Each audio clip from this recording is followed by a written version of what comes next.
이사야서 24장 오늘 우리가 함께 읽었습니다. 지난 여러 날들 동안 읽었던 말씀은 당시의 유다를 중심으로 해서 이방 나라들에 대한 심판의 예언이 소개가 되었다면 24장 오늘 우리가 있는 이 말씀에서는 온 땅에 대한 심판을 경고하는 말씀이 소개됩니다.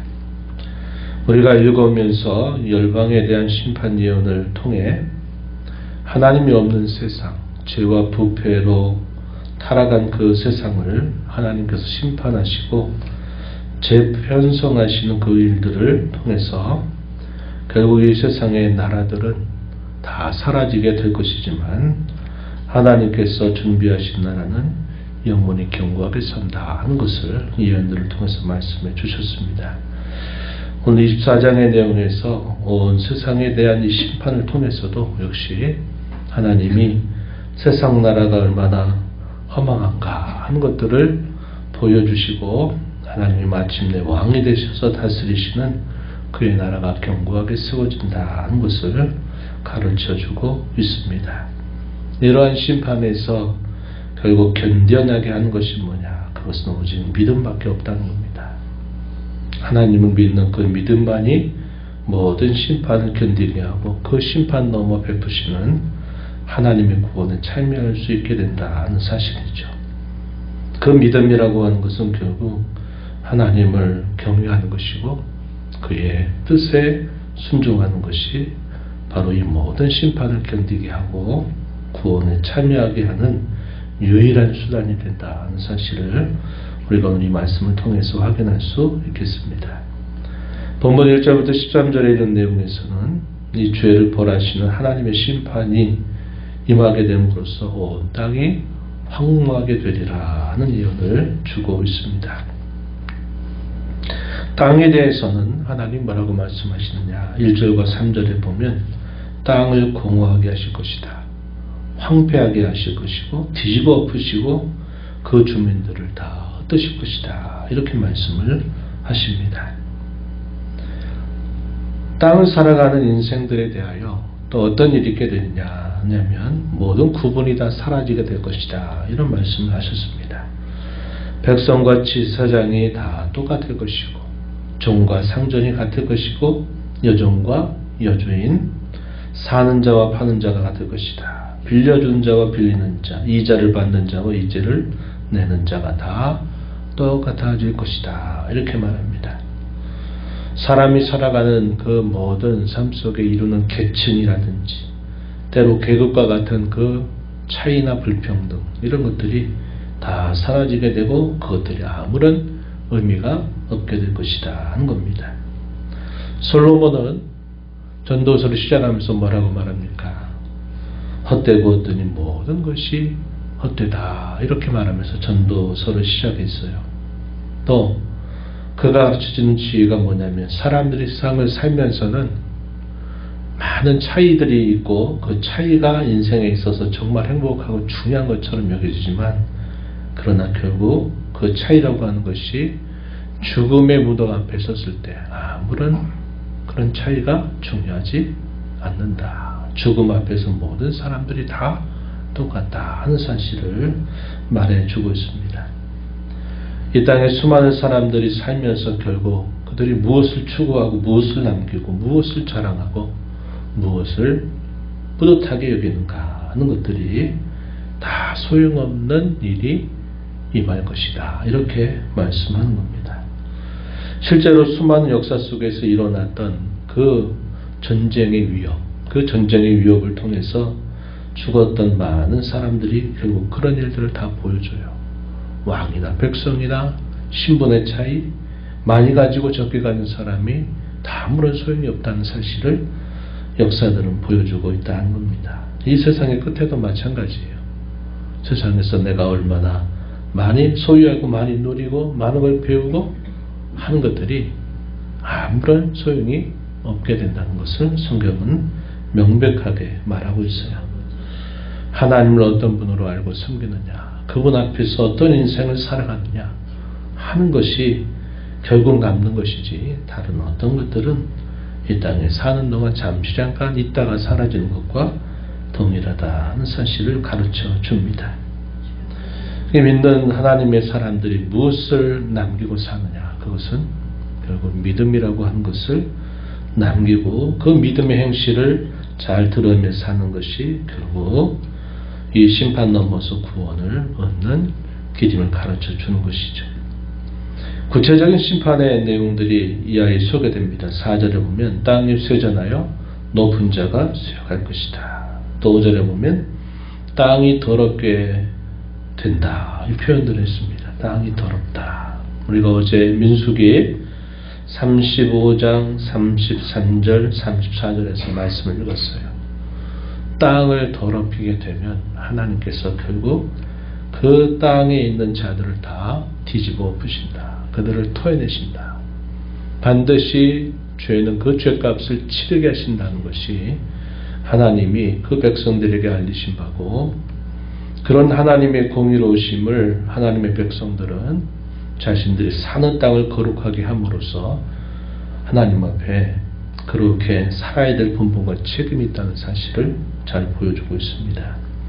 5절 말씀을 한번 보세요. 5절 보면 땅이 또한 그 주민 아래서 더럽게 되었으니 이는 그들이 율법을 범하며 율례를 어기며 영원한 언약을 깨뜨렸습니다. 땅이 더럽게 되는 이유는 결국 하나님의 말씀 혹은 하나님과 세우신 언약을 깨뜨리는 것이 결국 더럽게 하는 것이다 하는 사실을 분명하게 보여주고 있다는 겁니다. 그러면 하나님이 그 더럽혀진 땅에 대하여 반드시 공의로운 심판을 하나님이 행하신다고 하는 사실이죠. 그래서 이러한 심판이 결국 임하게 되는데 6절에 보면 저주가 땅을 삼키게 될 것이다 이렇게 말씀했고요. 7절 이하로 9절에 보면 세상 살면서는 모든 즐거움이라고 하는 것들이 다 사라지게 될 것이다 하는 사실을 말씀해주고 있는 겁니다. 새 포도즙이 슬퍼하고 포도나무가 쇠전하며 마음이 즐겁던 자가 다 탄식하며 속어치는 기쁨이 그치고 즐거워하는 자의 소리가 끊어지고 수금 타는 기쁨이 그쳤다. 또 9절에 노래하면서 포도주를 마시지 못하고 독주는 그 마시는 자에게 쓰게 될 것이다. 11절 끝에 보면 모든 즐거움이 사라졌으며 땅의 기쁨이 소멸되었도다 이렇게 말씀합니다. 그래서 저주가 땅을 삼키고 기쁨과 즐거움이 온전히 사라져버리게 될 것이다 이렇게 말씀합니다. 그리고 10절 이하로 보게 되면 전쟁이라고 하는 수단을 통해서 약탈당한 성읍이 허물어지게 되고 황무하게 되고 성문이 파괴될 것이다 이렇게 말합니다. 세상의 나라에 일어나는 이 전쟁이라고 하는 것은 하나님이 심판하신 하나의 수단이 되는 것이고, 더럽혔던 땅이 그들을 저주해서 결국 그들이 심판을 당하게 되는 것처럼 묘사하고 있다는 것입니다. 이러한 심판들 속에서 민족 중에 이런 일이 있을 것이다. 그러나 그 가운데 남은 자들이 있게 될 것을 말씀해주고 있습니다. 13절 한번 보면 세계 민족 중에 이러한 일이 있으리니 곧 감람나무를 흔드는 것 같다. 포도를 거둔 후에 그 남은 것을 줌 같을 것이다. 이렇게 표현했습니다. 우리가 앞서서 읽었지만 나무들을 다 추수하고 나무 끝에 몇 개 남아있는 그러한 것들 우리가 비유를 통해서 살펴봤는데 여기서도 그와 비슷한 비유의 내용이죠. 그것이 결국 그런 심판 속에서 남은 자들에 대한 이야기입니다. 이것이 선지서를 통해서 계속 표현되는 중요한 표현이다 하는 사실을 우리가 기억하죠. 남은 자들, 누구를 말하느냐? 신실한 자들, 하나님이 남겨두신 자들, 이러한 자들을 표현하고 있다는 겁니다. 이들이 참 하나님의 백성이 될 것이다. 그것을 성경이 가르쳐주고 있는 겁니다. 그래서 혈통적인 이스라엘 백성들이 다 하나님의 참 백성이 아니라 혈통적으로 이스라엘 백성이라도 그 중에서 남은 자와 같은 신실한 자들이 참 하나님의 백성이 될 것이고, 훗날에는 열방 가운데서 일어나는 이런 남은 자들이 또 하나님의 참 백성이 될 것이다 하는 사실을 보여주고 있는 겁니다. 그 남은 자들이 무엇을 할까요? 14절 이하에 보면 소리를 높여 부를 것이며 여호와의 위엄으로 말미암아 바다에서부터 크게 외칠 것이다. 그러므로 너희가 동방에서 여호와를 영화롭게 하며 바다 모든 섬에서 이스라엘 하나님 여호와의 이름을 영화롭게 할 것이다. 땅 끝에서부터 노래하는 소리가 우리에게 들린다. 우리 의로우신 이에게 영광을 돌리세 하도다. 그러한 자들이 하나님을 참되게 섬기고 알고 하나님을 기뻐한 일이 있게 될 것을 가르쳐 주고 있습니다. 그럼에도 불구하고 또 이 남아있는 자들 중에 악한 자들이 또 있을 텐데 그들은 이런 태도를 보인다는 겁니다. 16절 하반절에 보면 나는 쇠잔하였고 나는 쇠잔하였으니 내게 화가 있도다. 배신자들은 배신하고 배신자들이 크게 배신하였도다. 이렇게 표현합니다. 여전히 변하지 않는 그 부패한 사람들의 모습이 있을 것을 말해주고 있다는 것이죠. 역시 그들에게 또다시 두려움과 함정과 올무가 그들에게 임할 것이고, 하나님은 높은 군대와 땅의 왕들을 다 벌하실 것이다. 그렇게 말하면서 마지막 절에 말씀하기를 만군의 여호와께서 시온산과 예루살렘에서 왕이 되시고 그 장로들 앞에서 영광을 나타내실 것이다. 이렇게 말합니다. 하나님의 통치가 온전히 결국 나타나게 되리라는 사실을 보여주는 것이죠.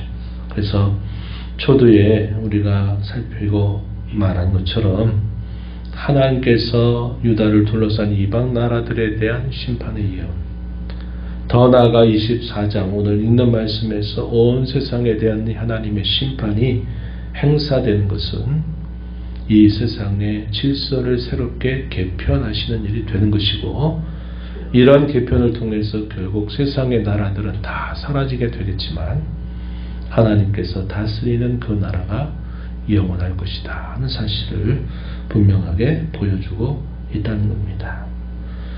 심판을 견디고 결국 이 영원한 하나님 나라의 백성이 되는 길은 오직 믿음밖에는 없다 하는 것이고, 그 믿음은 살아 역사하는 믿음이어야 되고, 그 믿음은 하나님을 참되게 경외하는 것을 바탕으로 하고 또 그분께 순종하는 것을 바탕으로 하는 믿음이다. 이 사실을 우리가 확인하게 됩니다. 우리가 오늘날 이렇게 하나님의 이 역사 경영 속에서 이렇게 하나님을 알고 섬기는 이 은혜는 우리에게 이 땅에 짧은 삶을 넘어서 영원한 삶이 잇대어 살아가게 하는 하나님의 놀라운 은혜임을 우리는 알게 됩니다. 이런 은혜를 값없이 받고 하나님의 거룩한 나라의 백성이 된 것을 감사하면서 우리 왕 되신 하나님을 이 땅에 사는 동안 온전히 신뢰하고 믿고 순종하며 하나님을 참되신 왕으로 모시고 살아가는 저와 여러분이 되어야 하겠습니다. 이런 은혜가 우리 모두에게 함께 하기를 진심으로 바랍니다. 하나님 아버지, 지난 밤에도 저에게 힘을 주시고 이 새벽 시간 저희를 보호하신 하나님 앞에 깨어 또 나와 찬양드리며 또 하나님 앞에 말씀을 듣는 자로 저희들을 세워주셔서 감사합니다. 주께서 말씀을 통하여 앞서 가실 때마다 그 말씀을 저희가 마음에 깊이 새기며 그 말씀을 마음에 담아서 그 말씀을 잘 담아내는 복된 삶을 살아가는 저희 모두가 되기를 간절히 바라옵나이다.